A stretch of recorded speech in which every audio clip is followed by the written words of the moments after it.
तक गए। भगवान कृष्ण पूरब से पश्चिम गए और भगवान राम दक्षिण अर्थात लंका, वहां से लेके पूरब उत्तर अपना अयोध्या। तो ये अयोध्या नेपाल के पास से होते हुए पूरा दक्षिण का, तो पूरे भारत की चारों दिशाएं दोनों देवताओं ने कवर कर ली। ये हमारा भाग्य है, ये सौभाग्य है। दुनिया में भारत का आदमी कहीं किसी स्थान पे जाए और वो अपने हमारे देश का कोई नाम पूछना चाहे, कृष्ण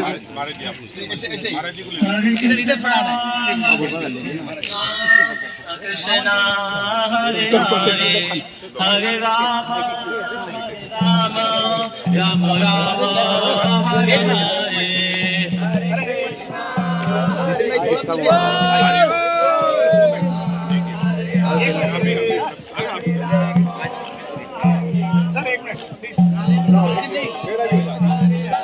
हरे कृष्णा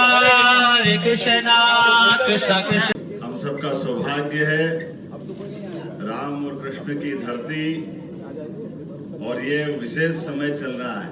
परमात्मा की दया से ये इनके मुख पे शोभायमान मोर मुकुट, ये मोर मुकुट भगवान कृष्ण ने 5000 साल पहले भी इसकी महत्ता इस नाते से बताई है कि हमको हमारे जमीन से प्रेम करना है, प्रकृति से प्रेम करना है, परमात्मा से अगर प्रेम करना है तो हमको गांव की संस्कृति को नहीं छोड़ना। इसलिए भगवान गोपाल कृष्ण जीवन भर इसी बड़े से बड़े राजघराने में, बड़े से बड़े राज दरबार में सोने चांदी के मुकुट, उन पे हीरे मोती भरे ही लगे हों, लेकिन उनकी आभा सबसे पहले मोर मुकुट से आती थी। यह अतिथि प्रेम उनका अपना भगवान कृष्ण ने बताया। मोर मुकुट का मतलब समाज के गरीब से गरीब व्यक्ति के प्रति जो प्रेम का प्रकटीकरण है, उसको सिर माथे पे लगाने का जो उनने संदेश दिया है, ये संदेश भूतो न भविष्यति, ना कोई कर पाया ना कोई कर पाएगा। जो कहा है वो करके दिखाने का भगवान कृष्ण ने अपने जीवन काल में एक एक जगह उस दर्शन को सदैव याद रखा है।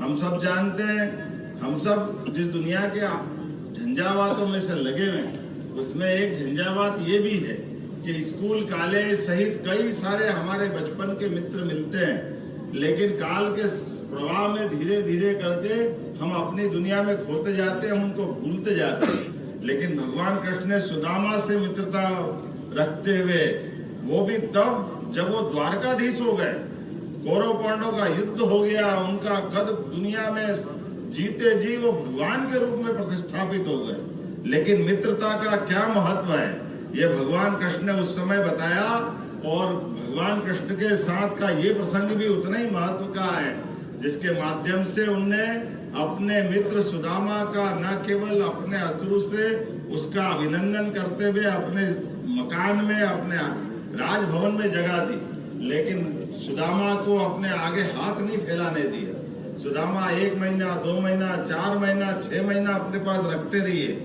और जब सुदामा जाने के लिए आए तो वो तकलीफ में अपनी मदद मांगने, बेटे बेटी का विवाह करना, पत्नी परेशान, घर में कुछ है नहीं, लेकिन अपनी मित्रता का सम्मान करते हुए कृष्ण भगवान ने बराबर सारे प्रकार से सेवा उनकी की, लेकिन हाथ में कुछ नहीं दिया।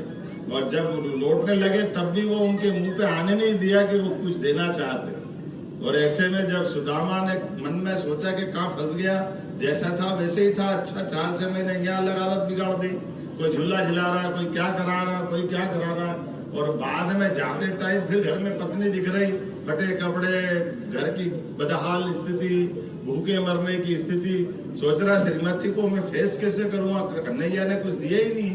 और जैसे वो जाते हैं, और जैसे कृष्ण भगवान की आदत थी, उनने पीठ पीछे उनका भव्य महल बना दिया, सब कुछ दे दिया जो देना है, और दुनिया को संदेश दिया कि मित्र की भी मदद करो तो कभी उसको हाथ मत फैलाने दो, उसके पीठ पीछे मदद कर दो। ये गोपाल कृष्ण ने संदेश दिया।